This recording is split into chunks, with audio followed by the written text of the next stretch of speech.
रजीम बिस्मिल्लाहिर्रहमानिर्रहीम रब्बिश रह ली सदरी व यस्सिर ली अमरी वहलुल उक़दतम मिन लिसानी यफ़क़हू क़ौली।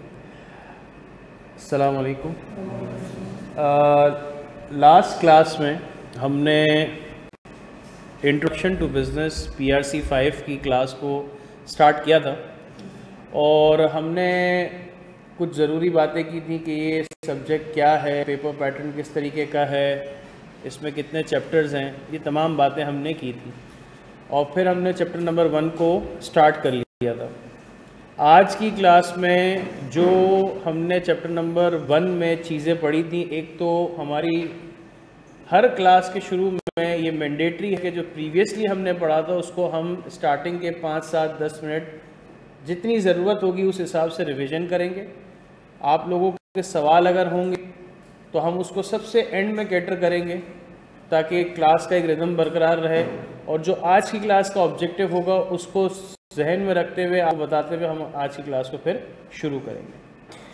देखिए बेटा, आज के बाद अगर आपसे कोई भी स्टूडेंट, नया आने वाला बच्चा या आपकी क्लास फेलो बोलता है कि भाई चैप्टर नंबर 1 में आप क्या सीखने वाले हो या आपने चैप्टर नंबर 1 में क्या सीखना है या आप चैप्टर नंबर 1 में क्या सीख चुके हो, अगर आज के बाद कोई भी आपसे सवाल करता है तो आपने कहना है कि चैप्टर नंबर 1 जिसका नाम नेचर ऑफ बिजनेस है,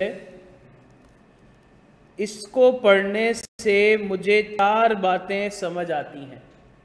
यानी कि इस चैप्टर के पीछे, इस चैप्टर को इस बुक में रखने का जो मकसद है वो स्टूडेंट को 4 बातें बताना है। सबसे पहला पर्पस ये है, सबसे पहला ऑब्जेक्टिव मैं अगर कहूँ इस चैप्टर का, वो ये है एक बच्चे को ये पता चल जाए कि बिजनेस करने का पर्पस क्या होता है।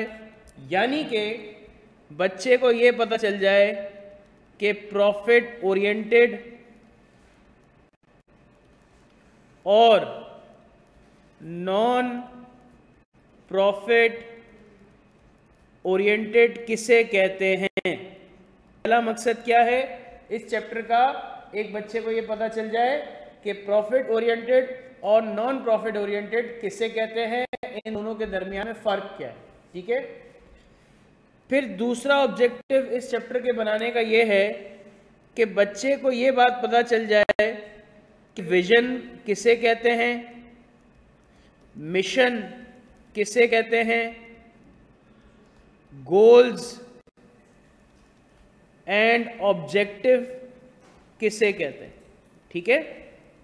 यानी कि अगर मैं कहूं टर्मिनोलॉजी समझ आ जाए, टर्मिनोलॉजीज कह लो या टर्म्स कह लो, ये 4 टर्म्स समझ आ जाए और इसी के साथ साथ मैं इन टर्म्स को 3 और टर्म्स के साथ बढ़ाऊंगा तो मैं यहां पर आपके लिए लिखूंगा, इसी के साथ कंटिन्यू करते हुए, स्ट्रेटिक, टेक्टिकल एंड ऑपरेशनल। यानी कि आपने अगर हम काउंट करें तो हमारे पास टोटल 7 टर्मिनोलॉजीज हैं जो हमें इस चैप्टर में समझाई जा रही हैं। मैं यहाँ टर्म्स भी लिख देता हूँ और टर्मिनोलॉजीज भी लिख देता हूँ, जैसे आपको बेहतर लगे वैसे आप अपने पास नोट डाउन करना। दूसरा ऑब्जेक्टिव क्या हो गया, इन 7 टर्मिनोलॉजीज को हमने समझना। तीसरा मकसद इस चैप्टर का है factor of production, factors of production को समझना और उसमें मौजूद जो चीज़ें हैं उसके बारे में इल्म रखना। ठीक है। और हमारा लास्ट ऑब्जेक्टिव है स्टेक होल्डर के बारे में। लास्ट क्लास में एक बच्चे ने मुझे स्टेक होल्डर का वर्ड यूज़ किया था, तो स्टेक होल्डर क्या है, इसकी कितनी टाइप्स हैं, हर टाइप में कौन कौन से स्टेक होल्डर शामिल हैं, ये तमाम की तमाम चीज़ें हमने समझनी। यानी आज के बाद अगर आपसे कोई कहता है कि आपने ये बताएं कि भाई चैप्टर नंबर 1 पढ़ के क्या सीखा? तो आप बोलोगे हमने 4 चीजें सीखी हैं। पहला, प्रॉफिट और नॉन प्रॉफिट ओरिएंटेड के अंदर फर्क समझा। दूसरा, टर्मिनोलॉजीज के अंदर टर्मिनोलॉजीज का फर्क देखा, उसका क्या मायने हैं वो समझा। तीसरा, फैक्टर ऑफ प्रोडक्शन क्या है, उसमें कितनी चीजें आती हैं। स्टेक होल्डर क्या है, उसकी कितनी टाइप है, उन टाइप्स में कितनी चीजें आती हैं। ये तमाम की तमाम चीजें हमने इस चैप्टर नंबर 1 में देखी। ठीक है मेरे बच्चों। अब मैंने आपको अभी बताया कि भाई इस चैप्टर का ऑब्जेक्टिव क्या है। अब मैं आपको बताता हूं कि एग्जामिनर इस चैप्टर में से कौन से एरिया को सबसे ज्यादा कंसिडर करता है एग्जाम में। लेकिन इसका कतई ये मतलब नहीं है कि आप उस एरिया को ही सिर्फ कंसिडर करें और बाकी एरिया को इग्नोर करें। मेरा कतन इस चीज को ये बताने के पीछे मकसद नहीं है कि आप लोगों को मैं इसलिए ये बता रहा हूं कि देखें, अक्सर बच्चे एक सवाल करते हैं, सर इंपॉर्टेंट बता दें। ऐसा है? बच्चे ऐसा क्यों पूछते हैं? 2 रीजन से। कामचोर बच्चा इसलिए पूछता है कि सिर्फ वही पढ़ के जाए और एग्जाम आ जाए। दूसरा बच्चा जो कामचोर नहीं है वो इसलिए ये सवाल करता है कि जब टीचर वो एरिया पढ़ाए तो उसकी तवज्जो बाकी एरिया से सबसे ज्यादा हो जाए। तो जो पहला मकसद तब पूरा होता अगर हमारा ये पेपर इंटरमीडिएट वाला होता, कि रट्टे मारने वाला होता। अब यहां पर हमारा जो पेपर पैटर्न है वो है मल्टीपल चॉइस क्वेश्चन। एग्जामिनर कहीं से भी कुछ भी पूछ सकता है और हर किसी बच्चे का पेपर अलग अलग आता है। ऐसा नहीं है कि इसका पेपर जो आया उसका पेपर भी यही है, नहीं। इसके पेपर में चैप्टर 1 से 10 सवाल पूछ लिए गए, इसके पेपर में चैप्टर 1 से 1-2 सवाल पूछे। तो ये कोई लाजिम नहीं है कि हर बच्चे का पेपर, बल्कि मैं लाजिम का वर्ड गलत यूज कर दिया, मैं कहता हूं ऐसा हो ही नहीं सकता कि किसी बच्चा पेपर सेम है। हर बच्चे का पेपर अलग अलग आता है। किसी के पेपर के अंदर कौन सा चैप्टर सबसे ज्यादा पूछ लिया गया, लेकिन पूछना सबसे है। और याद रखो, जो एरिया आप छोड़ के जाओगे वो एरिया एग्जाम में आपका वेलकम करने के लिए बैठा होगा। ये हिस्ट्री रही है। अब आप कहोगे कि सर इक्का दुक्का के साथ हुआ होगा। नहीं बेटा, सबके साथ ये हुआ है कि जिन बच्चों ने जो एरिया को इसलिए छोड़ा कि उन्हें समझ नहीं आ रहा था, उन्हें मुश्किल लग रहा था, उन्हें बहुत आसान लग रहा था, अबे ये कौन पढ़ेगा और जाने दो, तो उस हिसाब से उस बच्चे के पास वही चीजें पूछी गई जो वो छोड़ के गया था। और ये इत्तेफाक नहीं है, अभी तक का ये समझ लें प्रैक्टिस बन चुकी है। तो मैं आपको यहां पर पहली चीज ये है कि एक तो मैं आपको बताऊंगा कि एग्जामिनर पॉइंट ऑफ व्यू से कौन सा एरिया इस चैप्टर में सबसे ज्यादा इंपॉर्टेंट है। दूसरा, अपनी बात को मैं साबित करूंगा बुक से। आप लोगों को मैंने पीडीएफ की फॉर्म में बुक शेयर की है ICAT की। उस बुक को जब आप खोलेंगे आने वाली क्लासेस में, मैं चाहूंगा कि तमाम बच्चों के पास बुक हो, ताकि मैं आपको जब रीडिंग का असाइनमेंट क्लास में दूं या मैं आपको कोई चीज रिव्यू करवाने के लिए क्लास में दूं तो आप बच्चों के पास बुक की अवेलेबिलिटी हो, ताकि किसी किस्म की कोई परेशानी ना आए। तो मैं अभी तो आपको अपने तजुर्बे से और अपनी तमाम एक्सपर्टीज से आपको बता रहा हूं कि एग्जामिनर का कौन सा एरिया ऐसा है जो मोस्ट फेवरेट एरिया है। फिर यही बात अपनी नेक्स्ट क्लास में मैं आपको रिक्वेस्ट करूंगा कि बुक होनी चाहिए, ताकि मैं आपको बुक से भी साबित करूं।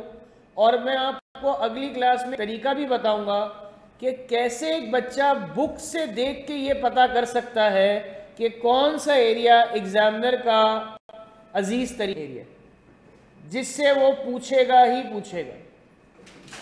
समझ आ रही बात? तो बेटा, एग्जामिनर जो सबसे ज्यादा चैप्टर 1 में किसी बच्चे के साथ सवाल जवाब करता है, सबसे पहला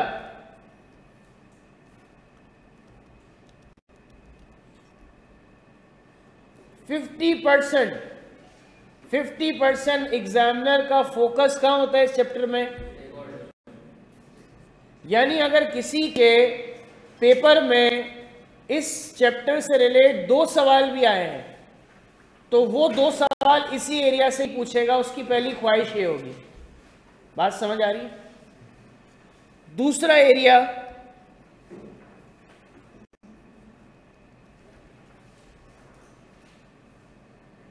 टर्मिनोलॉजी से। टर्मिनोलॉजी से क्यों पूछेगा? क्योंकि टर्मिनोलॉजीज बहुत बज़ाहिर मिलती जुलती लगती है, लेकिन एक थिन लाइन का फर्क होगा। आज अब कोई एक चीज सिखा देता हूं, क्लास में आप अगर कोई क्लास चल रही हो, आप आके खामोशी के साथ बैठ जाओ। इतने बड़े हो गए हो कि अब आपको परमिशन है यार, भाई हो, बच्चे हो मेरे, तो कहने का मकसद ये है कि आके बैठ जाए, कोई ऐसी बात नहीं। अच्छा, हम क्या बात कर रहे थे कि हम बात कर रहे थे कि टर्म्स बज़ाहिर देखने में क्या लगता है, एक ही है यार, क्या फ़र्क हो सकता है? ये एग्जामिनर को पता है, बच्चा ये सोचता है। एग्जामिनर कहता है आओ इससे खेलें, इसी से सवाल पूछे। तो 50% स्टेक होल्डर, 25% आपकी है टर्मिनोलॉजीज, बाकी कितना बच गया? 25।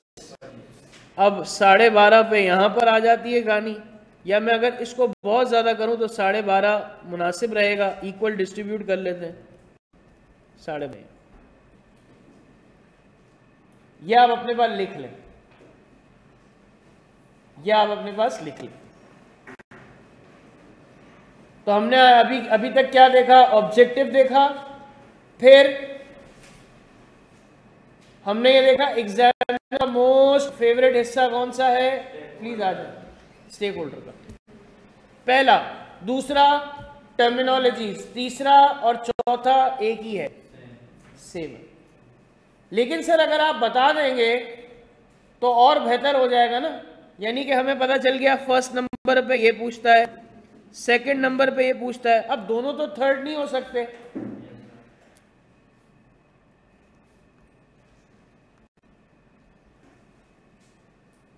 तो मैंने आपको रैंकिंग भी करके दे दी, ठीक है जी। तो अपनी एहतियात के लिए, अपने लिए इसे 12.5 से 13 कर दो और इसे 12.5 से 12 कर दो, ताकि तुम लोगों की आसानी हो जाए। ठीक है मेरे बच्चों, ऑनलाइन में जितने मेरे बच्चे बैठे हैं उनका अगर कोई सवाल हो तो प्लीज पूछ लें, अगर नहीं है तो बता दें कि सब क्लियर है, ताकि हम आगे बढ़ सकें।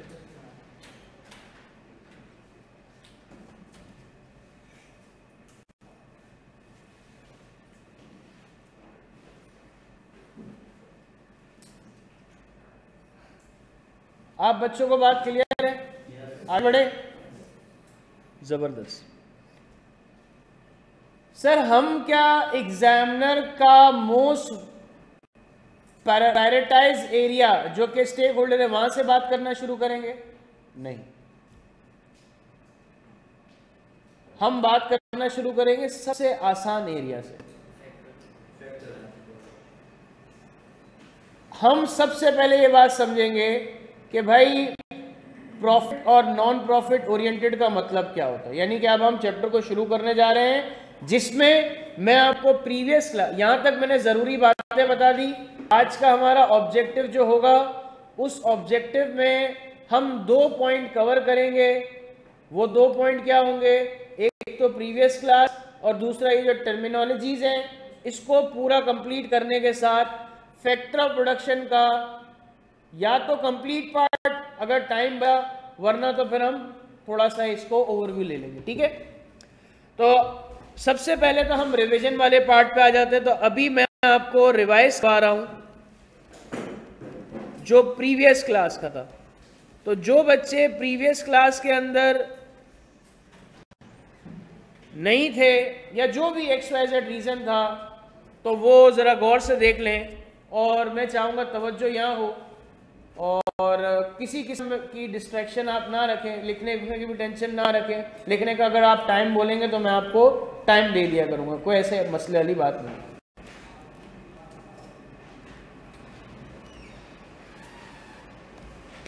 देखिए बेटा, सबसे पहली बात हमने सवाल किया था, हमने हमारे पढ़ने का अंदाज क्या था, इस चैप्टर को शुरू करने का अंदाज क्या था, उस पर बात करते हैं।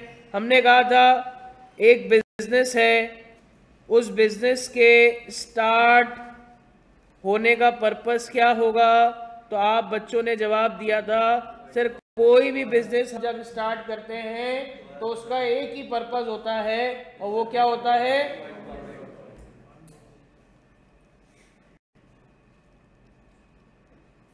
फिर इस प्रॉफिट को अर्न करने के लिए हम क्या करते हैं, फुलफिल करते हैं, फुलफिल, शाबाश,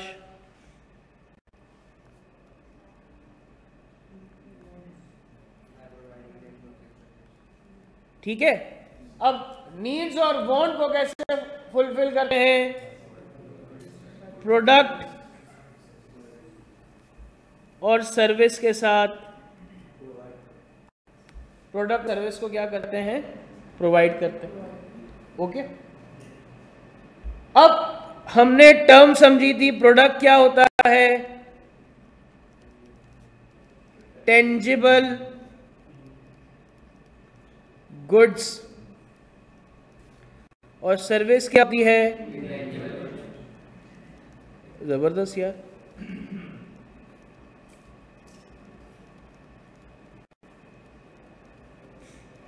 सर गुड्स का मतलब क्या है,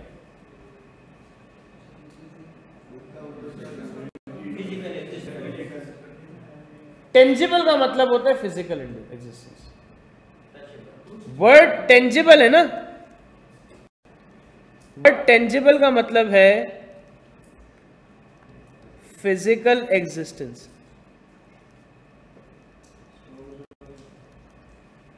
वर्ड टेंजिबल का मतलब है फिजिकल एग्जिस्टेंस हो, जिसको हम स्टोर कर सकें, स्टोरेज कैपेबिलिटी हो, ये सब टेंजिबल की आप कैरेक्टरिस्टिक बता रहे हो, गुड्स नहीं है ये, कैपेबिलिटीज।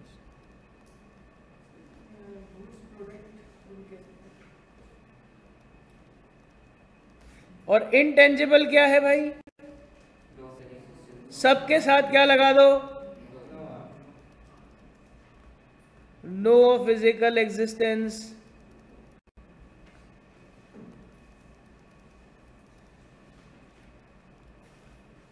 नो स्टोरेज कैपेबिलिटी,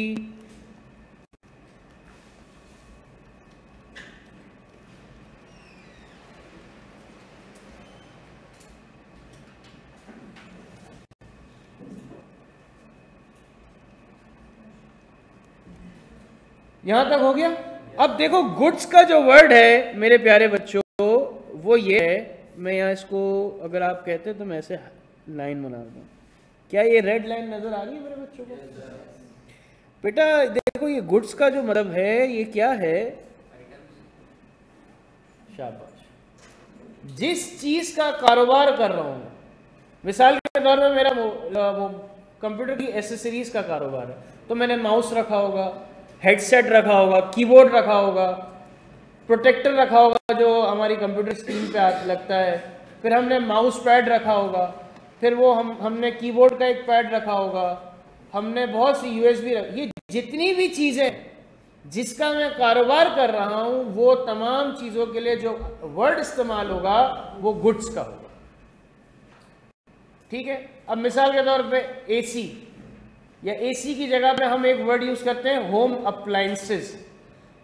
अब एक बंदा होम अप्लायंसेस का काम कर रहा है, तो एसी भी उसका वो एसी जब खरीदेगा तो गुड्स का वर्ड यूज करेगा, रेफ्रिजरेटर जब खरीदेगा तो गुड्स का वर्ड यूज करेगा, माइक्रोवेव ओवन जब खरीदेगा तो गुड्स का वर्ड यूज करेगा। कौन? बिजनेस जो, जैसे मैं अगर मेरा बिजनेस है होम अप्लायंसेस का, तो मैं अगर किसी सप्लायर से रेफ्रिजरेटर खरीद रहा हूँ, एयर कंडीशन खरीद रहा हूँ, वॉशिंग मशीन खरीद रहा हूँ, तो मैं इन तमाम चीजों को अपनी आसानी के लिए क्या दूंगा नाम? गुड्स।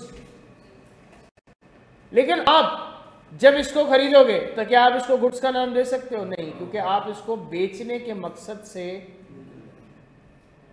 यानी जिस चीज को खरीदने के पीछे बेचने का मकसद लोग है, उसको हम आसानी के लिए गुड्स कहते हैं और अकाउंटिंग की टर्मिनोलॉजी में उसको इन्वेंट्री कहते हैं। क्या मेरे बच्चों को बात समझ आती है? रिपीट करो, बड़े गौर से सुन लेना। मैं किसी चीज को इसलिए खरीद रहा हूं कि उसके पीछे की इंटेंशन बेचना है, टू सेल है, तो मैं उस चीज के लिए वर्ड यूज करूंगा इन्वेंट्री, और आसानी के लिए goods. Mister A purchase goods from mister B, इसका मतलब ये जो चीज खरीदी है ये क्या है?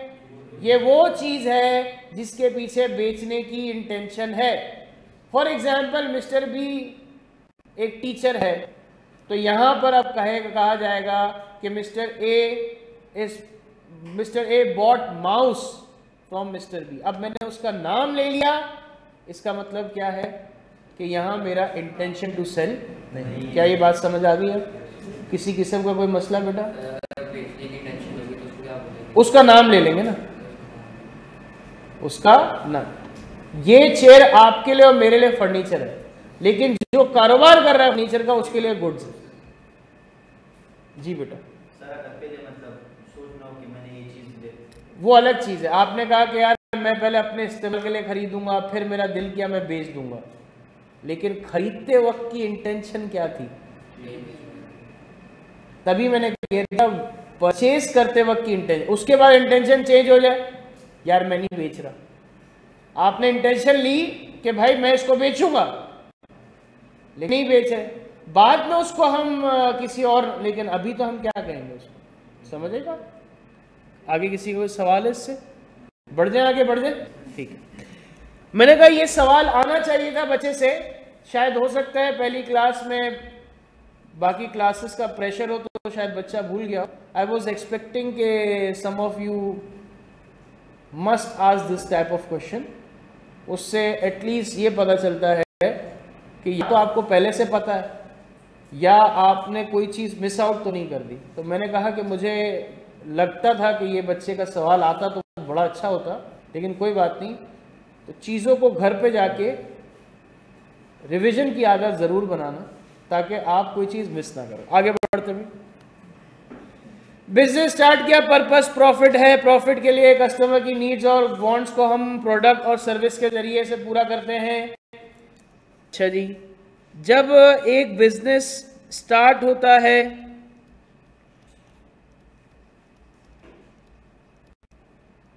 और वो प्रॉफिट अर्न करता है, उस प्रॉफिट में से वो गवर्नमेंट को क्या देता है? टैक्स। गवर्नमेंट को टैक्स देता है। वो अपने एम्प्लॉयज को क्या देता है? सैलरीज।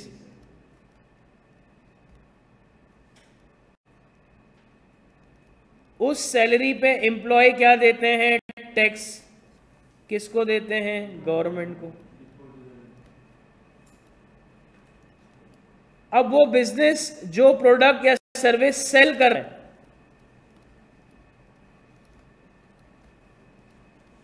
जो बिजनेस कोई भी प्रोडक्ट या सर्विस सेल कर रहा है, माजरत, उस प्रोडक्ट या सर्विस सेल करने पे भी वो क्या करेगा? टैक्स देगा। किसको? गवर्नमेंट को। रिपीट कर रहा हूं, बड़े गौर से सुनना। एक टैक्स लगा, बिजनेस ने पूरे साल में जो कमाया, प्रॉफिट, हाँ प्रॉफिट, मैंने अपने मुलाजिम को तनख्वाह दी, उसने कमाया, वो अपने टैक्स को जमा करवाएगा। लेकिन कंपनी क्या करती है? जैसे इसकी 1 लाख रुपए तनख्वाह है, एग्जाम्पल दे रहा हूं, 10% टैक्स लगता है, तो लाख का 10% कितना हुआ? 10,000 हो गया। अब मैंने कहा कि भाई तुम कहां ख्वार हो गए टैक्स देने पे, ये लो 90,000, तुम्हारे बदले का जो टैक्स है वो मैं दे देता हूं। अब मैं जो प्रोडक्ट बेच रहा हूं मेरे कस्टमर को, सेल कर रहा हूं, उस पर जीएसटी चार्ज होगा, वो भी। यानी बिजनेस के स्टार्ट होने से गवर्नमेंट को 3 अलग अलग तरीकों से टैक्स जाता है। तो गवर्नमेंट का सबसे ज्यादा फोकस होता है बिजनेसेस खुले, क्योंकि जितने बिजनेस खुलेंगे गवर्नमेंट के पास सोर्स ऑफ अर्निंग बढ़ेगा और उससे वो मुल्क के लोगों पे, इंफ्रास्ट्रक्चर पे पैसे लगा सकेगी। और इवेंचुअली जब लोगों को बिजनेस अपॉर्चुनिटीज ज़्यादा मिलेंगी तो मुलाजमतें ज़्यादा बढ़ेंगी, कारोबार ज़्यादा होगा, वैरायटी ऑफ प्रोडक्ट्स आएंगी, वैरायटी ऑफ प्रोडक्ट आएंगी तो लोगों के पास चॉइस आ जाएगी। किसी एक बंदे की मोनोपोली नहीं होगी कि भाई सिर्फ यही बेच रहा है तो इसने रेट अपने हिसाब से रखे हुए, ये नहीं होगा। तो चीज़ों में बहुत ज़्यादा आसानी आ जाएंगी। तो इवेंचुअली बिजनेस हेल्प करता है इकोनॉमी को ग्रो करने में, और इकोनॉमी के ग्रो होने से लोगों का लिविंग स्टैंडर्ड भी,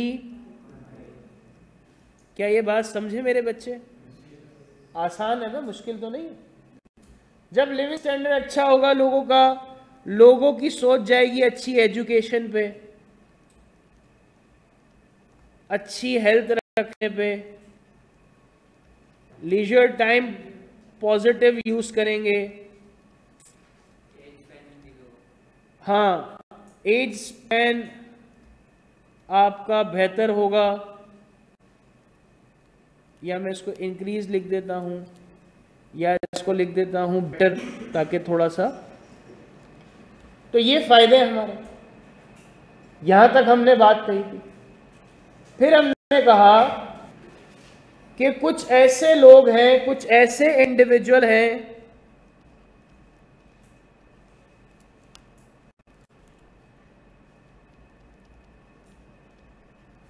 जिनका पर्पस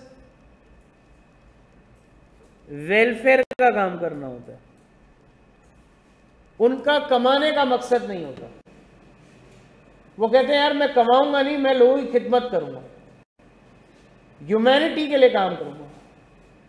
अब ह्यूमैनिटी के लिए काम करने के लिए आपको अल्टीमेटली जरूरत किसकी है? पैसों की। पैसों की जरूरत है, पैसे की जरूरत है। अब यहां पर लास्ट क्लास में एक बात चल रही थी Q&A के अंदर कि यहां पर एक भाई साहब हैं और उनके पास 2 एरिया हैं। इस एरिया का मकसद है प्रॉफिट और इस एरिया का मकसद है वेलफेयर, और इनको कहा जाता है भाई इन दोनों में पैसे लगाओ। और इनके पास है 2 लाख रुपए, 1 लाख रुपए इनको दे दिए और 1 लाख रुपए इनको दे दिए। अब ये जो भाई साहब है इनका नाम है मिस्टर ए। मिस्टर ए कहां से रिटर्न एक्सपेक्ट कर रहे होंगे? क्यों? क्योंकि इन्होंने शाबाश, इन्होंने ये जो पैसे दिए हैं 1 लाख रुपए, ये बेसिकली दिए हैं इन्वेस्टमेंट पॉइंट ऑफ व्यू से।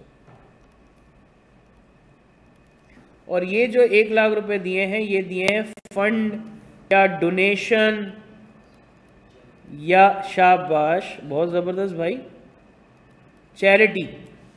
सुने ना ये नाम? चैरिटी दे दी। आपने देखा होगा बहुत से लोग चैरिटी करते हैं रमज़ान के महीने में। कोई सैलाब का वक्त आ जाता है, जलजले का वक्त आ जाता है, कोई ऐसा, जैसे फ़लस्तीन में जो फंड ले रहे थे, बहुत सी जगह बकरा ईद में वो जो बहुत से ऐसे इवेंट हमारे सामने आते हैं जिसमें हमारा, तो दोनों के पीछे का पर्पस बहुत डिफाइन है। एक के पीछे का पर्पस है यार मुझे इससे अगेंस्ट रिटर्न क्या मिला। तो जहां वो पैसे लगा रहा है तो उस पैसे को लगाने का वर्ड भी चेंज हो गया।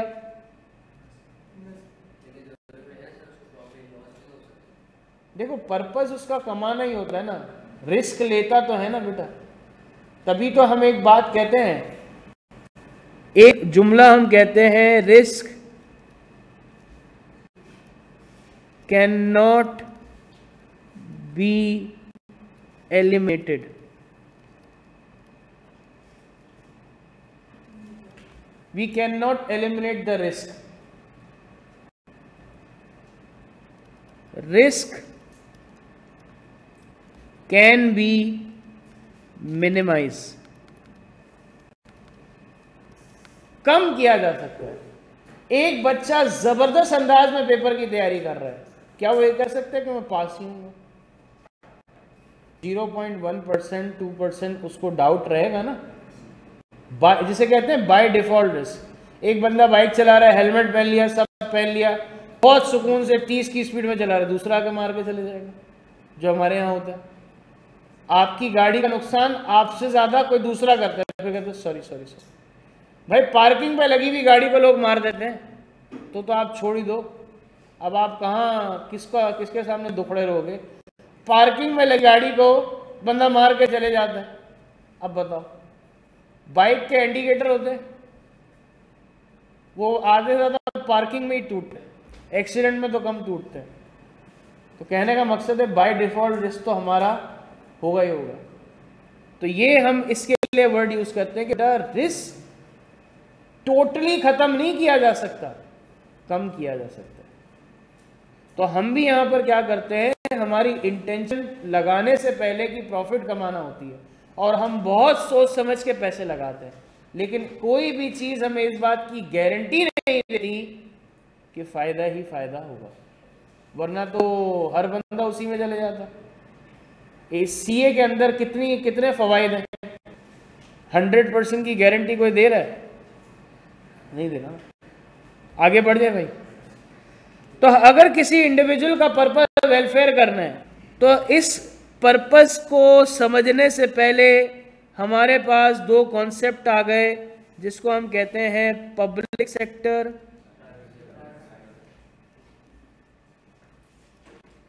मेरी स्पीड तेज तो नहीं है? बिल्कुल देंगे बेटा।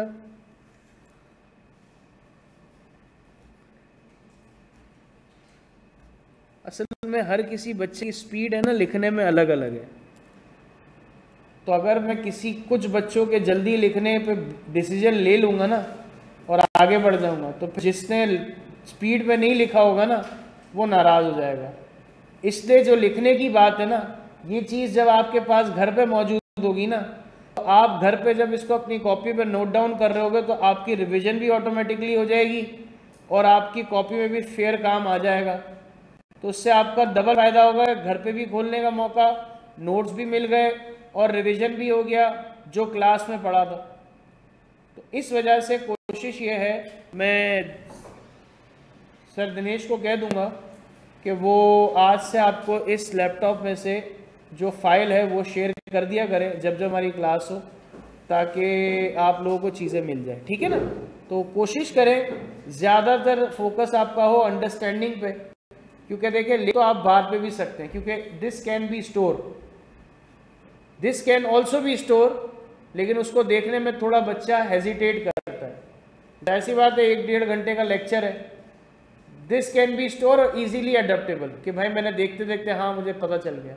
तो लिखने की टेंशन में हमेशा बच्चों को कहते देखो तुम्हारे हिस्से की मेहनत मैं कर रहा हूँ, तुम अपने हिस्से की वो मेहनत करो जिससे तुम थको नहीं, क्योंकि मुझे एक सब्जेक्ट पे मेहनत करनी है, तुम्हारे लिए तुम्हें 5 सब्जेक्ट में मेहनत करनी है। तो अपनी एनर्जी को हर किसी में इक्वली डिस्ट्रीब्यूट करो, ठीक है मेरे बच्चे। तो कभी भी इस तरह टेंशन नहीं लेना, कोशिश यही होती है कि 100% जिम्मेदारी हम ही ले लें ताकि आप काम कर सकें। 12 पब्लिक सेक्टर और प्राइवेट सेक्टर में हम आते हैं। पब्लिक सेक्टर और प्राइवेट सेक्टर के अंदर दरमियान में फ़र्क हम देखते हैं। तो हमने देखा कि पब्लिक सेक्टर वो इदारा, वो ऑर्गेनाइजेशन, कौन बताएगा, जिसे ओन गवर्न एंड कौन करता है, जबरदस्त,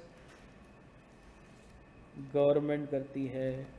अच्छा भाई प्राइवेट सेक्टर की अगर हम बात करें तो भाई प्राइवेट सेक्टर के लिए हम क्या बोलते हैं, ऐसी ऑर्गेनाइजेशन जिसे ओन गवर्न और ऑपरेट मेरे और आप जैसे इंडिविजुअल करें। अगर आपसे कोई पूछे कि भाई बताओ पब्लिक सेक्टर का पर्पस क्या है, तो आप बोलोगे नॉन प्रॉफिट ओरिएंटेड है, इनका मकसद कमाना नहीं है। सर नॉन प्रॉफिट ओरिएंटेड को कोई और अंदाज से भी बुलाया जा सकता है, नॉन प्रॉफिट ओरिएंटेड को मैं नॉट फॉर प्रॉफिट कह के भी बुला सकता हूं। ओके हो गया। इसी तरीके से प्राइवेट सेक्टर, उसका पर्पस तो होता प्रॉफिट ओरिएंटेड ही है, लेकिन इजाजत है, यानी अगर मैं कहूं प्राइवेट सेक्टर में जितने भी ऑर्गेनाइजेशन आती हैं उनको चॉइस है कि या तो वो प्रॉफिट बन जाए या वो नॉन प्रॉफिट बन जाए, चॉइस है। अच्छा, नॉन प्रॉफिट ओरिएंटेड को हम दूसरे अल्फाजों में यहां भी क्या कह सकते हैं, लेकिन to distinguish with the public sector, हम जबरदस्त भाई, हम इसका नाम क्या रखते हैं, एनजीओ, मतलब नॉन गवर्नमेंटल ऑर्गेनाइजेशन, यानी ऐसे इदारे जिसकी funding neither funding nor operational help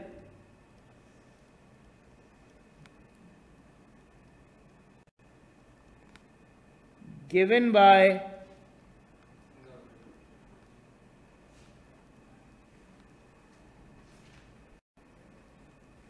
क्या ये बात समझ आती है भाई? थोड़ा सा मैं ऊपर कर लेता हूँ। किसी का यहां तक कोई सवाल तो नहीं है मेरे बच्चों? ओके हो गया है सब कुछ? ऑनलाइन वाले जल्दी जल्दी बता दें बेटा, सब सही है?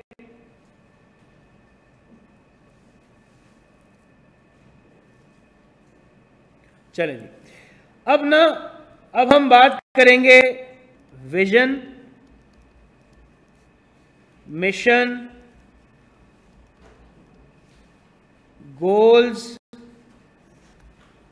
और ऑब्जेक्टिव पे।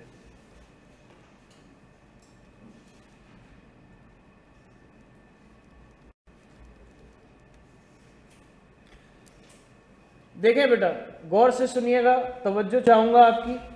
विजन क्या है? आपसे पहले किसी ने शायद सवाल किया हो स्कूल में या कॉलेज में, बेटा क्या बनना चाहते हो? हर पेरेंट सवाल करते ना, यानी उनके सवाल के पीछे आसान अगर सवाल निकालूं तो वो ये पूछना चाह रहे हैं कि फ्यूचर प्लान्स क्या है।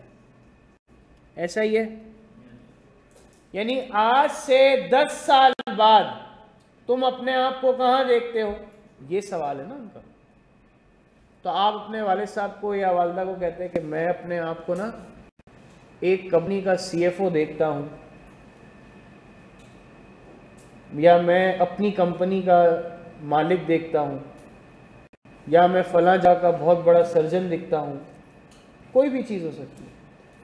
तो आप बोलते हो ठीक है, पेरेंट्स कहते हैं वेरी गुड यार, ज़बरदस्त हो गया। यानी आपने ना, इसको मैं और आसान कर दूं, आपसे सबसे पहले पूछा जाए भाई तुम्हारा फ्यूचर प्लान क्या है, तो हर इंसान का फ्यूचर प्लान एक ही है बेटा, वो नहीं है, एटलीस्ट मेरा तो नहीं है, ठीक है ना। तो ये प्लान नहीं होता बेटा, अस्तगफिरुल्लाह, तौबा तौबा, ठीक है ना। फाइनेंशियल फ्रीडम हर किसी इंसान का एक अल्टीमेट फ्यूचर प्लान है।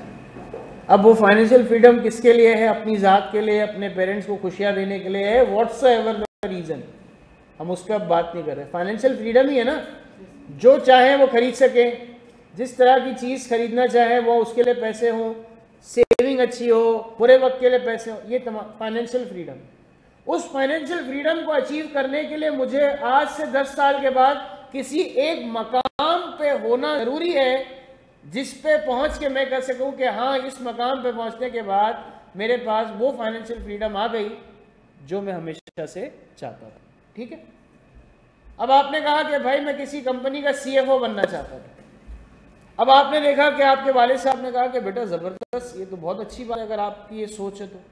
अच्छा ये बताएं कि CFO बनेंगे कैसे? आपके अप्पू को आपने बोला कि ज़रा मुझे थोड़ा टाइम, मैं देखता हूँ। अब आपके पास बहुत से ऑप्शन है। क्या मैं MBA फाइनेंस करके किसी कंपनी का CFO बन सकता हूँ?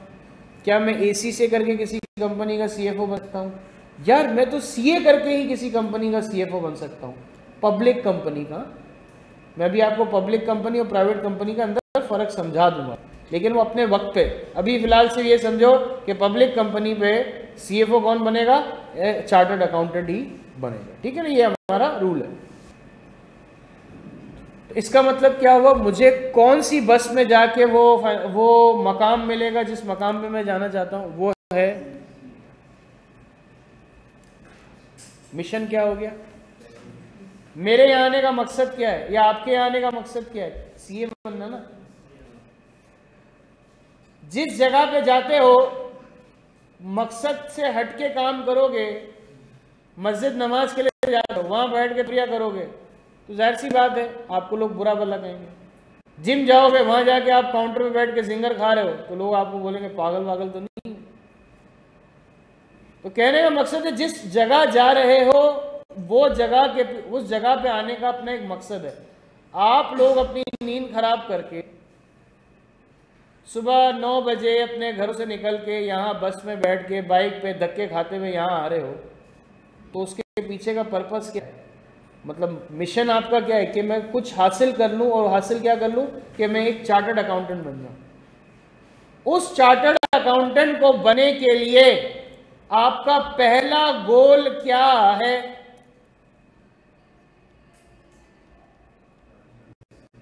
यही PRC जब तक क्लियर नहीं होगा तो कैसे चार्टर्ड अकाउंटेंट बनेगा? PRC क्लियर होगा, पहला वो PRC का है, दूसरा कैफ है, तीसरा आपके पास फॉर्म है, फिर इसके बाद आपके पास CFAP है, फिर इसके बाद आपके पास MSA है, फिर इसके बाद आपके पास क्वालिफिकेशन है। तो ये गोल है ना, पहला गोल, दूसरा गोल, तीसरा गोल, चौथा गोल, पांचवा गोल। अब इस गोल को अचीव करने के लिए आप हर क्लास के ऑब्जेक्ट को पूरा करोगे।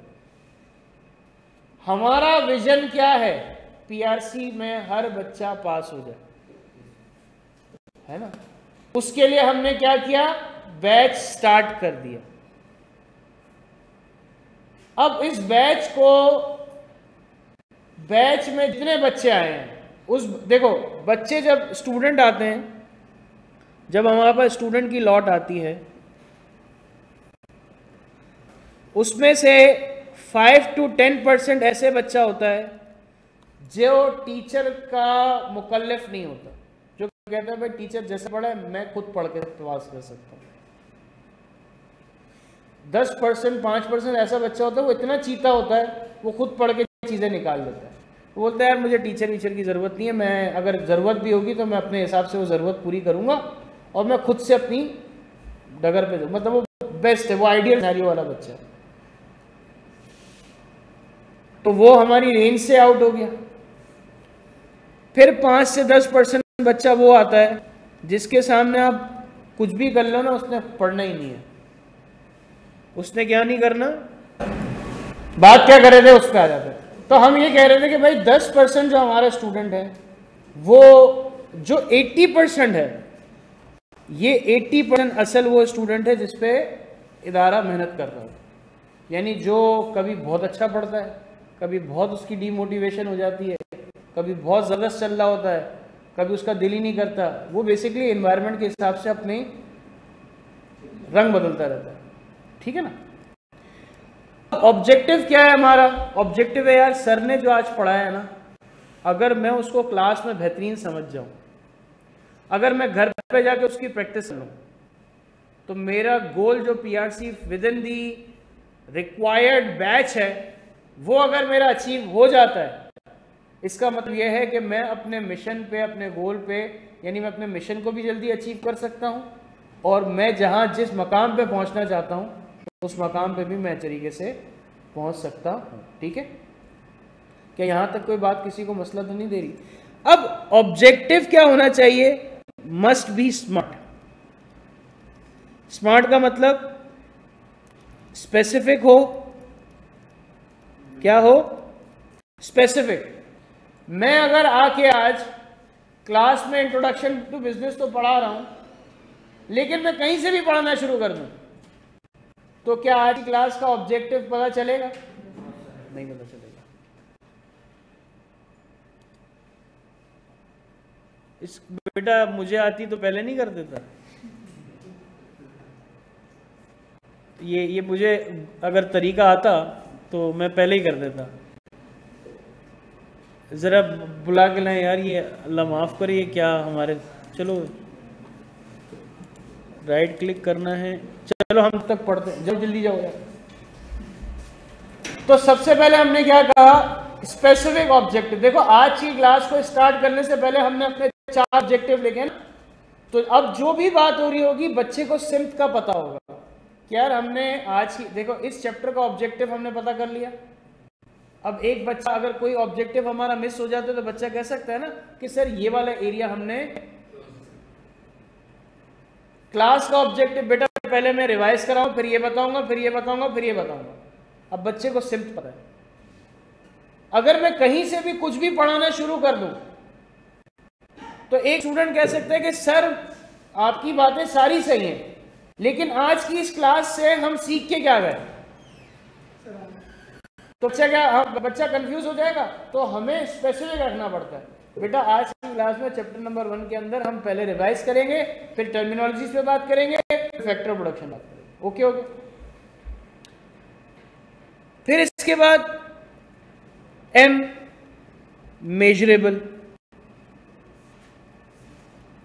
ऐसा नहीं है कि भाई एक ही साथ चैप्टर पे चैप्टर पढ़ाए जा रहे हैं। बच्चे का मोटिवेशन लेवल बहुत अच्छा है। अब हो गया बेटा साइड वाला भी, अब सारी चीजें शो हो रही है। मेजरेबल का मतलब क्या है? भाई अगर कोई चीज आप अगर कभी बहुत ज्यादा मोटिवेटेड हो, आपने कहा मैं एक दिन पूरा पढ़ूंगा और अगले पूरे 1 हफ्ते तक किताब कहाँ है पता नहीं है, तो क्या ये अच्छी बात है? नहीं ना। आपको मेजरेबल रखना चाहिए कि भाई मैं दिन का इतना पढ़ूंगा लेकिन डेली पढ़ूंगा। तो हर चीज की एक मिकदार आपने पहले से डिफाइन करके रखनी है। अब एक क्लास में आपने कहा यार अकाउंटिंग क्लास में हमारा बड़ा इंटरेस्ट है, तो अब उसको 4 घंटे की क्या रख सकते हैं? नहीं रख सकते ना भाई। तो हर चीज को हमने मेजरेबल रखना बहुत जरूरी है। जज़ाकल्लाह। इसके बाद मेरे बच्चों ए से आता है अटेनेबल। क्या आता है? अटेनेबल। यार देखो ऐसा ऑब्जेक्टिव हो कि अटेनेबल हो। एक होता है बिल्कुल अनरियलिस्टिक। अब लोग कहते हैं कि भाई आपका गोल या ऑब्जेक्टिव जितना अनरियलिस्टिक होगा उतना ही अच्छा है। ऐसा भी नहीं है बेटा, ये फिल्म नहीं चल रही, ये सीए है और यहां पर रियल बातें करें, रील बातें ना करें। आपको आपकी कैपेसिटी का पता है। एक बच्चे को मैं ये नहीं कह सकता कि बेटा तुम 8 घंटे पढ़ो। क्यों? क्योंकि मैं उसको ये इसलिए नहीं कह सकता क्योंकि बच्चे ने सुबह आके क्लास भी लेनी है, घर भी जाना है, घर की भी जिम्मेदारियां पूरी करनी है, अपने आप को भी मेंटली रिलैक्स रखना है और फिर अगले दिन के लिए तैयार भी करना है, और इसी में अपनी चीज़ों को भी पढ़ना है। तो हम क्या कहते हैं? बेटा वो जो स्केड्यूल लिखा था ना उसके अकॉर्डिंग पढ़ो, ज़्यादा मत पढ़ो। जैसे जैसे एपेटाइट तुम्हारी बढ़ना शुरू होगी तुम यूज टू होना शुरू होगे। अब जैसे मिसाल के तौर पर फ्राइडे का दिन ऑफ है, अब तुमने कहा यार ये तो बड़ा ज़बरदस्त दिन हो गया, अब मैं नींद भी अच्छी पूरी कर सकता हूँ, जुम्मे के बाद से मैं जो हर सब्जेक्ट को 1-1 घंटा देता था, अब मैं 2-2 घंटे दे दूंगा, बेहतरीन हो गया। अब ये मेजरेबल है ना, ऐसा तो नहीं कि मैं अपना जुम्मे का पूरा दिन इसी को दे दूंगा। तो आपको देखना पड़ता है कि भाई मैं जो गोल बना रहा हूं मेजरेबल के साथ मेरे लिए पॉसिबल है नहीं है, आइडियलिस्टिक सिनेरियो में तो काम नहीं कर रहा मैं। तो ये देखना बड़ा ज़रूरी है। ऐसे ही नहीं आपको कहा जाता है कि बेटा चीज़ों को बड़ा सोच समझ के डिसाइड किया करो, ऐसे ना करो। फिर इसके बाद मेरे बच्चों आपके पास आर, क्या कहा मेरे बच्चे ने? रियलिस्टिक। बिल्कुल सही कहा जिसने भी कहा। तो हमने क्या कहा कि भाई रियलिस्टिक गोल बनाओ, खुदारा इस तरह के गोल ना बनाओ कि जिसका आपको खुद भी यकीन नहीं हो कि आप ये कर सकोगे नहीं कर सकोगे। गोल का कहा है ड्रीम बिग होना चाहिए, लेकिन सिर्फ ड्रीम बिग देखने से ड्रीम नहीं हासिल होता, उसके साथ एफर्ट का भी आपको रखना पड़ता है। क्योंकि ड्रीम बिग तभी पॉसिबल है कि जब बिग एफर्ट्स जब होंगी, तो ड्रीम अगर बिग नहीं भी रखा तो अचीव बिग हो जाएगा। तो चीज़ों को थोड़ा सा, फिर आखिर में टाइम बाउंड। अब एक बच्चा कह रहा है कि यार मुझे इको में बड़ा इंटरेस्ट है, अब वो इको में या आईटीबी में मैं बहुत अच्छा पढ़ाता हूँ आईटीबी, तो मैं एक काम करता हूँ 200 घंटे के अंदर आईटीबी पढ़ाता हूँ। तो सर आप पढ़ा लो अकेले सबको, फिर हम तो नहीं पढ़ रहे 200 घंटे में। एक जायज आर होना चाहिए ना, टाइम बाउंड होना चाहिए। भाई इस टाइम पे कोर्स खत्म हो ताकि इतना टाइम पीरियड बच्चों को प्रैक्टिस का दिया जा सके, सेल्फ प्रिपरेशन का दिया जा सके, रिवीजन का दिया जा सके। टाइम बाउंड होने से 9 to 5 में ही परफॉर्मेंस दिखानी है, 2 घंटे का पेपर टाइम में ही परफॉर्मेंस दिखानी है। ऐसा नहीं कि मुझे पेपर दे दिया आप 4 घंटे के लिए भूल जाओ, नहीं, उसी टाइम पीरियड में परफॉर्मेंस दिखानी है कि बेस्ट है कि नहीं। तो ये चीज़ें टाइम बाउंड होना क्यों जरूरी है? ताकि आप अपने आप, अब जैसे आपने पीआरसी का जो बैच है, बैच कौन सा है? नवंबर बैच है, यानी ये टाइम बाउंड है। इसका मतलब ये है कि नवंबर में अगर अटेम्प्ट खुल रही है फॉर एग्जांपल, तो बच्चे को हमने अक्टूबर का मिड दे देना है कि जा बेटा अपनी तैयारी का पर्सनल लेवल पे शुरू कर दे। अगर मैं नवंबर के बाद दिसंबर तक बैच चला रहा हूँ, तो ये तो भाई टीचर को चेंज करो या टीचर के पढ़ाने के अंदाज को चेंज करो। इतना ज़्यादा स्लो तो नहीं चल सकते हम, क्योंकि ये तो बच्चों के लिए ही नुकसानदेह हो जाएगा। तो हर चीज़ को क्या करना पड़ता है? टाइम बाउंड करना पड़ता है। तो ऑब्जेक्टिव स्मार्ट का मतलब समझ गए, विजन का मतलब क्लियर हो गया। फ्यूचर आउटलुक को क्या कहते हैं? विजन आउटलुक, विजन कहते हैं। उस विजन को पूरा करने के लिए जो रास्ता इख्तियार कर रहे हैं उसको मिशन कहते हैं। उस मिशन में जो टारगेट्स हैं, पहले ये फिर ये फिर ये फिर ये, उसको गोल्स कहते हैं। उन टारगेट्स को अचीव करने के लिए जो हम अपनी डेली आउटपुट लेते हैं, डेली एक्टिविटी करते हैं, उसको हम क्या कहते हैं? ऑब्जेक्टिव कहते हैं। क्या ये बात क्लियर होती है? फिर हमारे पास एक 3 तरह की टर्मिनोलॉजीज आती है प्यारे बच्चों, जिसको हम कहते हैं स्ट्रेटेजिक, टेक्टिकल और ऑपरेशनल। स्ट्रेटेजिक का मतलब है काम करने से पहले काम होगा कैसे। जैसे इसकी छोटी सी एग्जांपल देता हूं, गौर करिएगा। पीआरसी का बैच स्टार्ट होना चाहिए, कब होना चाहिए? जुलाई में या जून में? या जुलाई में सही है, क्योंकि बहुत से बच्चों के पेपर हो चुके हैं, रिजल्ट अवेटिंग है, जो भी चीज़ें। अगर मैंने इससे ज़्यादा लेट किया तो टाइम निकल जाएगा, इससे ज़्यादा जल्दी किया इफेक्टिव नहीं होगा। तो मुझे कब शुरू करना चाहिए, ये सोच किसने सोची होगी? किसी स्ट्रेटेजिक बंदे ने। और कितने नंबर ऑफ स्टूडेंट्स के साथ स्टार्ट होना चाहिए? 10 स्टूडेंट्स के साथ क्या बैच स्टार्ट कर दें? क्या 20 स्टूडेंट्स के साथ? ये सोचा, बैच स्टार्ट कर दिया, करने का सोच लिया, अब इसको स्टार्ट करने के लिए तैयारियां करना है। तो कौन बंदा क्या काम करेगा? मार्केटिंग की टीम मार्केटिंग करेगी, काउंसलिंग करने वाली टीम काउंसलिंग करेगी, ओरिएंटेशन को अरेंज करने वाली टीम ओरिएंटेशन अरेंज करेगी, वहाँ पर टीचर ओरिएंटेशन प्रोवाइड करेंगे। ओरिएंटेशन प्रोवाइड करने के बाद कौन सी क्लास को किस दिन रखना है, कौन सी क्लास का टाइम क्या होगा, दिन में कितनी क्लासें रखनी है, वो सारी चीज़ें कौन डिसाइड करेगा? टेक्टिकल। और उसको डुएबल कौन बनाएगा? एक्शनेबल फॉर्म में कौन करेगा? ऑपरेशनल। क्या करना है, कौन करेगा और ऐसे होगा। क्या करना है? स्ट्रेटेजिक। कौन करेगा? टेक्टिकल। और कैसे हो रहा है या कौन कर रहा है? ऑपरेशनल। ठीक हो गया। मिसाल के तौर पे कंपनी का ऑब्जेक्ट, कंपनी के सीईओ ने सोचा कि भाई मैं अपने आप को इस मकाम पे लेके जाऊंगा कि मेरी 10 ब्रांचें होंगी। कैसे लेके जाऊंगा? ये काम करके। अब खुद तो वो करने से रहा, वो अपने अंडर मैनेजर्स की टीम, हेड ऑफ ऑपरेशंस की टीम, हेड ऑफ डिपार्टमेंट की टीम लाएगा और उनको कहेगा देखो ये मेरा विजन है, ये मेरा विजन है, इसके लिए अब तुम रास्ता इख्तियार करो। तो वो टेक्टिकल वाला जो बंदा होगा, टेक्टिकल लेवल वाला जो बंदा होगा, जो मैनेजर्स हैं, जो एचओडीज हैं, जो हेड्स हैं, वो क्या करेंगे? वो रास्ता इख्तियार करेंगे, वो रास्ता ऐसा बनाएंगे जिससे जो सीईओ है, जिसने सोचा है विजन, उसका विजन पूरा हो सके। जब वो सोच लेंगे, सोचने के बाद वो ऑपरेशनल सुपरवाइजर को बोलेंगे कि भाई अब आप ये टारगेट है। मिसाल के तौर पे एक एग्जांपल देता हूं, अब आपने मुझे ना बताना है। एग्जांपल है, मैं चाहता हूं कि मेरा जो प्रॉफिट है, अच्छा मैं आपको गोल्स और ऑब्जेक्टिव मैं एग्जांपल ऐसे दूंगा तो आपने पहले बताना है गोल्स और ऑब्जेक्टिव क्या है और इसी में बताना है टेक्टिकल और ऑपरेशनल क्या है। ठीक है। मेरा ऑब्जेक्टिव है कि इस साल मेरा जो प्रॉफिट हुआ था वो हुआ था 1 लाख। मैं चाहता हूं इस प्रॉफिट को 20% से इंक्रीज करूं। ये क्या कहलाएगा?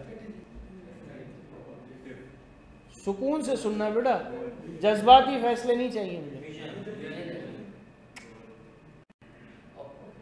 सुकून से सुन लो। अबे सुन ले भाई, कि आप 20% से अपने प्रॉफिट को बढ़ाना चाहते हो। ये किस में फॉल करेगा? गोल्स में या ऑब्जेक्टिव में? गोल्स में। इस 20% को डुएबल किस तरह बनाएंगे कि हर 2 महीने के अंदर, हर महीने हम 5 कस्टमर न्यू ऐड करेंगे। ये ऑब्जेक्टिव है।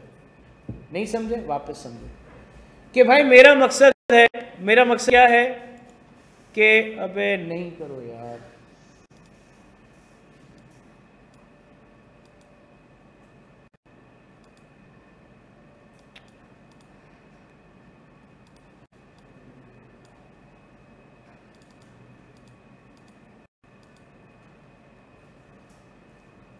कसम से। चलो, मेरा मकसद है कि 20% से बढ़ाऊं। मेरा गोल है ना, इस साल का मेरा गोल क्या है? देखो इसको थोड़ा और मैं आपको बता, मेरा मकसद है 5 ब्रांच से 1 ब्रांच बनाना। ये सोच किस में फॉल करेगी? स्ट्रेटेजी। सुनो, जज्बाती जवाब दिया ना, यही कूटूंगा मैं। सुन लो पहले। मैं सोच रहा हूं कि मेरी 1 ब्रांच बढ़ जाए। ये क्या है? सुनना, ऑप्शन सुन लो। विजन, मिशन, गोल्स और ऑब्जेक्टिव। यार जो बोल रहे ना गोल, वो चमाट मार ले। ये विजन है कि मुझे 1 ब्रांच फ्यूचर। ठीक है। ये विजन कौन, किस लेवल का बंदा सोचेगा? स्ट्रेटेजिक, टेक्टिकल या ऑपरेशनल? अब समझ आ रही है बात आहिस्ते आहिस्ते? अब सुनो, नई ब्रांच खोलनी है, उसके लिए मुझे हर साल इतने % से प्रॉफिट बढ़ाना है। जैसे 40% से, 50% से, 20% से। ये किस में आएगा? मिशन, विजन, गोल, ऑब्जेक्टिव किस में आएगा?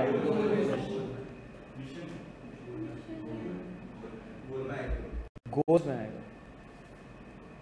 अगर मैं इसकी जगह सवाल में ये कहता ना कि मैं ग्रोसरी का काम करके या होम अप्लायंसेस का काम करके, वो मिशन में आता कि मेरा रास्ता क्या होगा जिससे मैं एक ब्रांच, तो आप बोलोगे यार मेरी 4 ब्रांचेस होनी चाहिए। सर किस चीज़ की 4 ब्रांचेस चाहते हैं? फूड चेन की चाहते हैं, ग्रोसरी की चाहते हैं, ठीक है। चेज और इम्तियाज के ओनर का था कि मैं कराची के हर एरिया में अपनी ब्रांच खोलूं, ये उसका विजन था। उसके लिए उसने इख्तियार किया ग्रोसरी स्टोर का रास्ता, मिशन हो गया। उस मिशन को डुएबल बनाने के लिए, यानी उसमें काम, कौन बंदा क्या काम करेगा, इसकी जिम्मेदारी किसको दी गई? टेक्टिकल को। सुनो गौर से, और फिर सुनने के बाद, ये जो गलती आप मेरे सामने कर रहे हो ना, ये 100% गलती आप एग्जामिनर ही इसका फायदा उठाता है, क्योंकि ये इतना आसान और कंफ्यूजिंग एरिया है कि जैसे आप लोगों से अभी ये गलती हो रही है कि आप बात पूरी सुन नहीं रहे और जवाब पहले आपके जहन में आ रहा है। और क्यों? क्योंकि आपने स्टार्टिंग के मेरे अल्फाज सुने और आपने फैसला कर दिया कि इसका तो ये मतलब होगा। इसी तरीके से इस एरिया में बच्चे के ज्यादा कम मार्क्स आने के चांसेस इसलिए बढ़ जाते हैं क्योंकि जब बच्चा इस तरह के सवाल को देखता है तो उससे सिमिलैरिटी बहुत नजर आती है, तो वो पूरा सवाल भी नहीं पढ़ता है, वो स्टार्टिंग की आधी लाइन पढ़ के अपना फैसला सुना देता है और वो फिर हंसी खुशी गलत करके आता है। तो आपने किसी भी चीज को पूरा सुने बगैर जवाब नहीं देना। अब मैं वापस आप लोगों को कह रहा हूं कि जो बंदा ये सोच रखेगा कि उसे कारोबार को पूरे कराची या पाकिस्तान में फैलाना है, वो किस लेवल पे आएगा? स्ट्रेटेजिक पे आएगा, टेक्टिकल पे आएगा या ऑपरेशनल पे आएगा? किसी के जहन में टेक्टिकल और ऑपरेशनल आया, please raise your hand. Strategic सबके जहन में आ गया भाई? क्योंकि ये सोच रखने वाला स्ट्रेटेजिक ही हो सकता है। और ये जो सोच है ये किस में फॉल करेगी? विजन में, मिशन में, गोल्स में या ऑब्जेक्टिव में? विजन में, मिशन में नहीं कि आने वाले वक्त में क्या करना है। तो भाई जो आने वाले वक्त में उसे करना है उसके लिए आज उसे कुछ ऐसा करना पड़ेगा। तो वो शुरुआत कहां से करे? क्या वो ग्रोसरी से करे, होम अप्लायंसेस से करे, फूड कोर्ट से करे, गारमेंट्स के काम से करे, स्कूल के काम से करे, किस काम से करे? तो जो वो कारोबार आज वो शुरू करेगा वो मिशन है। और ये मिशन का इख्तियार करने का भी हक किस लेवल के पास है? स्ट्रेटेजिक के पास है। सुना नहीं, फिर गलती। जो बच्चे अभी जज्बाती में जवाब दे रहे हैं ना, वो इस चीज में बहुत एहतियात करें कि मैंने क्या कहा। जो ये सोच रखेगा कि कारोबार स्टार्ट कौन करना है, टेक्टिकल सोचता है, हेड ऑफ डिपार्टमेंट सोचता है या ओनर सोचता है? करना टेक्टिकल वाले ने, सोचेगा कौन? ओनर सोचेगा ना। तो स्ट्रेटेजिक में ओनर आता है। फिर कि भाई मैंने आपको रास्ता भी बता दिया, बिजनेस ये है हमारा, पहुंचना वहां है, अब आप बताओ कैसे पहुंचेंगे? ये कौन सोचेगा? Strategic, tactical, operation? सुन लो सवाल, सुन लो सवाल, बोलते हो तो जवाब चेंज करते हो। यहां मैं कहता हूं सुन लो तो तुम टेक्टिकल बोल के फिर ऑपरेशन। सुन लो, सवाल है कि भाई आपने बोला कि भाई मैंने ये भी बता दिया आप कि मुझे जाना कहाँ है फ्यूचर में, मैंने ये भी बता दिया कि मैं किस रास्ते से होके जाऊंगा। अब आप बताओ कि ऐसे क्या काम करेंगे और ऐसे कैसे पहुंचेंगे, पहला स्टेप क्या होगा? ये हमारा कौन सा लेवल बताएगा? स्ट्रेटेजिक, टेक्टिकल या ऑपरेशनल? स्ट्रेटेजिक वाले कौन है? Raise your hand. गलत जवाब। टेक्टिकल वाला बताएगा ना भाई।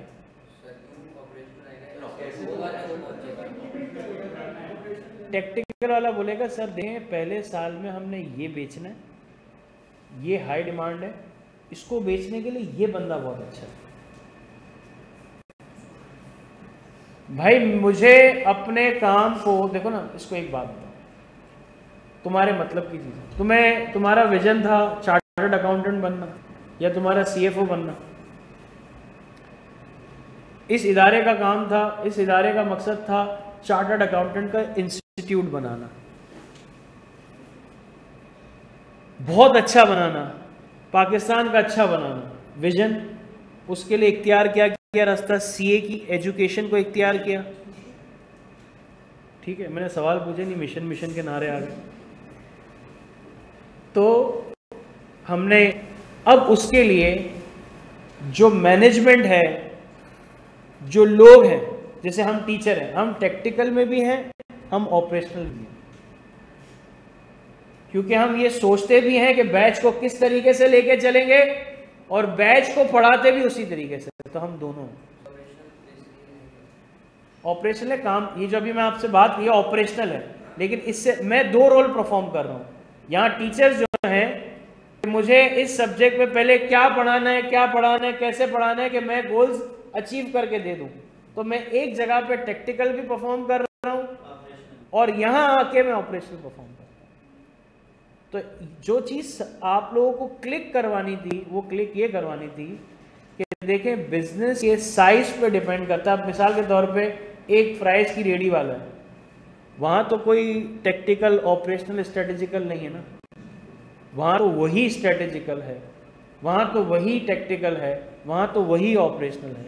वहां विजन सोचने वाला भी वही, मिशन सोचने वाला भी वही, गोल्स रखने वाला भी वही और ऑब्जेक्टिव रखने वाला। तो मैंने पहले ही कहा था कि ये एरिया जितना आसान दिख रहा है, ये देखो, ये क्या, देखो मैं आपको एक थोड़ी सी एक बात रियलिटी बताऊं, और मेरे ख्याल से अब हमारे पास टाइम भी कम है, तो मैं ये बात बता के फिर हम क्वेश्चन आंसर्स पे आ जाएंगे। देखो बेटा, जितना आसान एरिया होता है ना, एग्जामिनर को उतना पता होता है कि बच्चा उसको उतना ज़्यादा कम सुन के जवाब देगा। लाइट नहीं लेता, एक्साइटमेंट में होता है पहले जवाब देने के चक्कर में। और ये बुरी बात नहीं है, लेकिन ये अच्छी बात भी नहीं है। ये खुद को फंसाने वाली बात है कि आप जब पूरी बात सुनने के बाद, जैसे मैं बोलता हूँ ना यार ये कैसे, तो तुम लोग अपना ऑप्शन चेंज कर देते हो। तो सोचो अगर एग्जाम में तुम ये मार्क आ गया आंसर और तुम्हारे बाहर किसी दोस्त ने आके बोला कि ये तो ये था, तो तुम क्या दिल में -1। तो मेरा अपने आईटीबी के बच्चों को ये सिखाना है कि 4 ऑप्शन जब आएंगे तो 4 ऑप्शन में जो सही है वो सही क्यों है वो पता होना इतनी बड़ी बात नहीं है। जो 3 गलत है वो गलत क्यों है ये पता होना सक्सेस। क्योंकि जब ये कंफर्म हो जाए ना कि 3 गलत क्यों है, तो सही जो करोगे ना उस पर फिर किसी किस्म का डाउट होगा। फिर बाहर निकल गए ना, जानी तेरा क्या आया, मैंने तो इसमें ये लिखा। अब कोई भी हिला देगा ना आपको तो आप हिलोगे नहीं, आपको पता होगा भाई 3 गलत क्यों है। तो आपने ये तभी पॉसिबल है कि जब आप पूरे सिनारियो को समझो कि यार एग्जामिनर क्या क्या है। अच्छा, ये तो मैंने बहुत आसान करके आपको बताया ना। एग्जामिनर एक तो यह है कि एग्जामिनर ट्रिक करेगा और ऊपर से इंग्लिश के वर्ड ऐसे यूज करेगा कि कोई एक वर्ड अगर आपको नहीं समझ आया तो अब आपको क्या होगा, अबे यार शायद इसका मतलब ये है। इसलिए कहते हैं बुक की रीडिंग भी जरूरी है। मैं अभी आपको एक आज होमवर्क दे रहा हूं। वो होमवर्क है कि आपने बुक है आपके पास, प्लीज मुझे 1 मिनट देना, मैं आपको जरा बता दूं। Thank you. होमवर्क है आपका, ये होमवर्क करना कैसे है वो भी समझा रहा हूं। होमवर्क है पेज नंबर 2।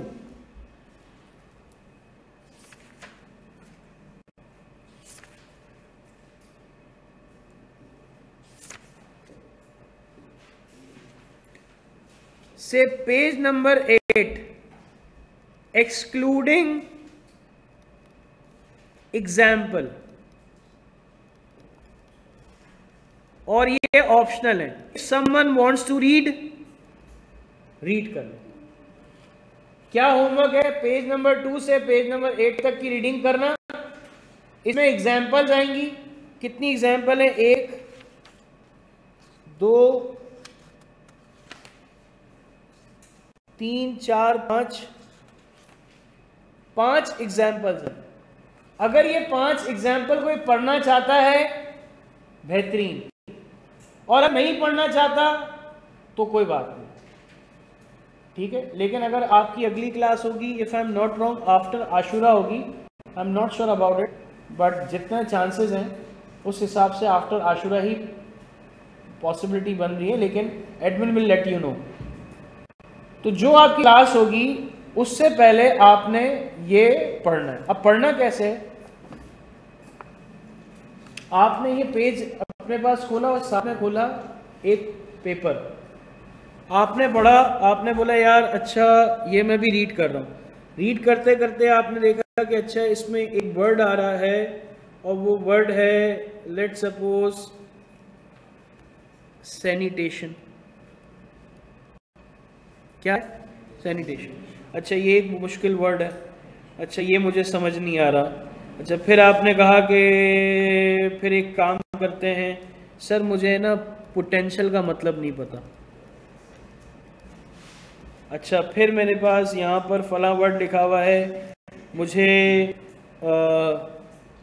प्रिजर्विंग का मतलब नहीं पता। करते गए, पूरा रीड लिया, ठीक है। अब आपने क्या कर लिया, वो टर्म्स जो रीडिंग करते हुए आपको मसला करनी थी, उसके बाद जमा होगी। फिर इसके बाद आपने क्या करना है, लेट सपोज पहला रीडिंग का फेज ये हो गया, दूसरा रीडिंग का फेज। अच्छा यार ये जो थर्ड पैराग्राफ है ना पेज नंबर 2 में, जो थर्ड पैराग्राफ है जो स्टार्ट, या फोर्थ पैराग्राफ है जिसमें जो स्टार्ट हो रहा है बिजनेस प्ले, ये मुझे सर से पूछना है। अब आपने क्या लिखा, पेज रेफरेंस, जगह का रेफरेंस, और वो जो चीज जहां से स्टार्ट हो रही है उसका रेफरेंस लिख लिया। 1 2 3 4 5 6 हम टारगेट रखते हैं संडे नाइट, कि मुझे मेरे बच्चे संडे नाइट तक ये सब 1 2 3 4 जितने बच्चे हमारे यहाँ बैठे हैं इंक्लूडिंग ऑनलाइन, मुझे तस्वीर खींचेंगे और भेज देंगे। अब हो सकता है कि ये जो सैनिटेशन का वर्ड है ये पूरी क्लास मसला आ रहा हो, तो हम इसमें क्या करेंगे, वो प्रॉब्लमेटिक पॉइंट्स जिसमें पूरी क्लास को मसला आ रहा है हम रैंकिंग करेंगे। ये वाला पैरा, ये और ये सारे वर्ड्स जो आपको मसला कर रहे हैं, पहले तो मैं आपको इसके उर्दू मीनिंग्स भेज दूंगा, तो आपके पास एक जवाब आ जाएगा कि भाई अब मुझे इसका उर्दू मीनिंग समझ आ गया, टेंशन मेरी यहाँ ख़त्म हो गई। फिर इसके बाद जिस पैरा में जिस लाइन में मसला होगा, हमने कहा यार बच्चों के 25 सवाल आए, जिसमें से एक सवाल ऐसा है जो 25 के 25 बच्चों ने पूछे, तो यार ये तो टॉप प्रायोरिटी पे लग रहा है। फिर हम क्या करेंगे, फिर उसको रिकॉर्डेड फॉर्म में आपके पास पहुंचा देंगे। रिकॉर्डेड फॉर्म में पहुंचाने का मतलब, कल को जब वापस पढ़ो और वापस यही सवाल आ जाए, तो अब आप वापस पूछते हुए ईगो हर्ट ना हो आपका, कि यार वापस पूछूंगा, सर ने तो लास्ट टाइम समझा दिया था, मैं नहीं समझ आया, या मैंने बहुत टाइम बाद उसको देखा, अब मैं पूछूंगा तो शायद डांट ना पड़ जाए। तो हमारे पास पोर्टल पे है, वहाँ से जाके देख लो। तो उससे क्या होगा, आपके पास आपकी क्यूरीज का एक बैंक बन जाएगा जिसको आप मल्टीपल टाइम देख सकोगे। तो ये वो तरीक़ेकार है जिससे आप अपने क्यूरीज को इफ़ेक्टिवली पूछ सकते हो, और होता क्या है, अब बच्चे ने अभी जैसे ये पढ़ा, बच्चे ने ठग मैसेज कर दिया, अब बच्चा मेरा वेट कर रहा है जब सर रिप्लाई करेंगे मैं अब आगे बाद में पढ़ूंगा, अब मैं ही रिप्लाई कर पा रहा, अब रात तक उसने पढ़ा ही नहीं। सब पढ़ ले, सारे क्वेश्चन इकट्ठे कर ले, पिक्चर भेज दे, सर मेरे मसला हल करा दो, बाकी मेरे सारी चीज़ें क्लियर है। अब सर ने मसला हल कर दिया, अब वापस आपने देख लिया कि यार मसला हल होने के बाद मैं ज़रा एक दफ़ा और रीड कर, हाँ सर ओके की रिपोर्ट है, सब सेट है, समझ आ गया कि पढ़ना कैसे। अब अगर किसी बच्चे को कोई सवाल है तो प्लीज़ पूछ लें, तो आप लोगों का टाइम स्टार्ट होता है। अगर किसी बच्चे का कोई सवाल है। टेक्टिकल की एक और एग्जांपल दे दें। टेक्टिकल का मतलब होता है मैनेजमेंट जो काम को चलता हुआ देखती है, काम को सुपरवाइज करती है। अब वो कोई भी जैसे स्कूल है, स्कूल के अंदर एक होता है ओनर जो प्रिंसिपल मोस्टली होता है या डायरेक्टर कह लो, एक होता है हेड मिस्ट्रेस। वो क्या करता है, वो टाइम टेबल भी बनाता है, टाइम टेबल बनाने में भी हेल्प आउट करता है, कौन से टीचर को कि इस टीचर ने छुट्टी की तो इसको उसकी जगह भेज दो, क्लास मर्ज कर दो, ये कर दो, वो कर दो। और प्रिंसिपल, मैं आपको बता दूं, डायरेक्टर है, उसका विजन है स्कूल का, उसने अपने विजन को कहा कि भाई तुम एक काम करो, तुम वो टीम अपने अंडर रखो, तो प्रिंसिपल आ गया, वो टेक्निकल हो गया।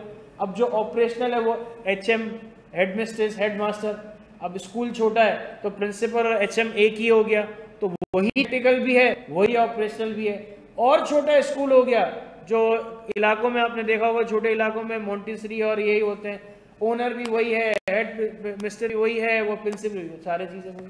तो बिजनेस का जितना साइज होगा उस हिसाब से आपके पास चीज़ें बनती है। और कोई सवाल किसी का बेटा? जी मेरा बच्चा।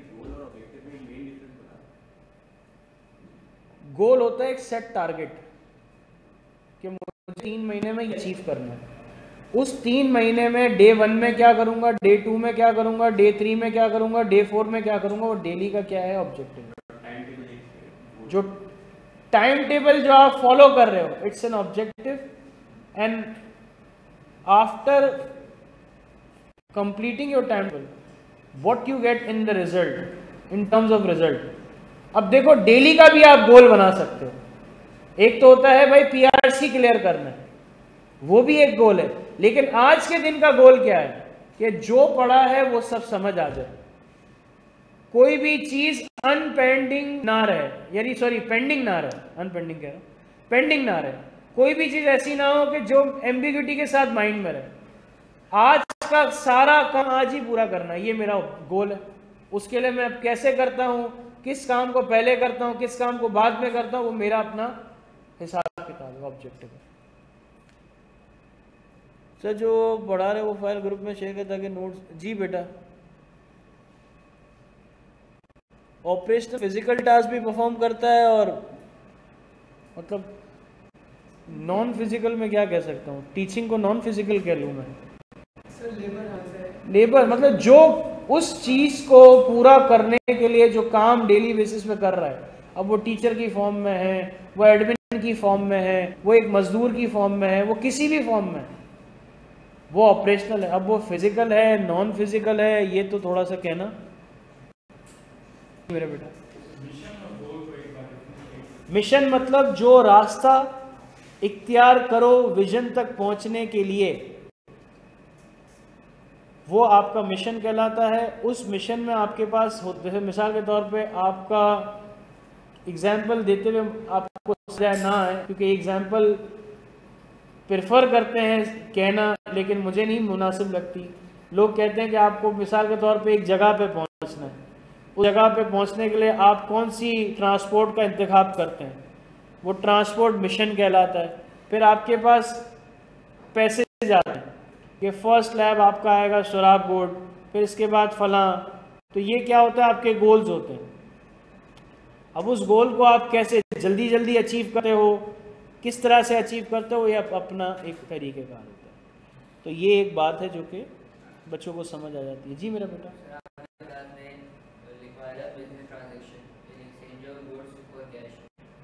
जो बार्टर एक्सचेंज होता देखो बार्टर सिस्टम में क्या होता है, वो भी एक एक्सचेंज ही है, लेकिन वो चीज़ के बदले चीज़ है, तभी तो उसको बार्टर सिस्टम कहते हैं ना। और देखें वो है उस टाइम की बिजनेस ट्रांजैक्शन है ना ये, मतलब किसी चीज़ के अगेंस्ट। अब वो कैश ही है ना आज के दौर में, वो कोई चीज़ तो नहीं ना। आज के दौर में मैं कोई भी चीज़ एक्सचेंज करता हूँ तो उसके बदले क्या कहता हूँ, मुझे दूसरी चीज़ दे दो, कैश ही एक्सपेक्ट करता हूँ, तो मैंने इसलिए कैश लिखा है। तो पुराने दौर में जब सिस्टम हमारे पास था तो इंस्टेड ऑफ कैश वो क्या आता था, अगेंस्ट कोई और आइटम आ जाता, भाई मैंने आपको बुक दी, आप मुझे रजिस्टर दे दो, ये चीज़। और कोई सवाल, एनी क्वेश्चन? नहीं है, एंड करें यहाँ पर। चलिए, जज़ाकल्लाह, अपना ख्याल रखें।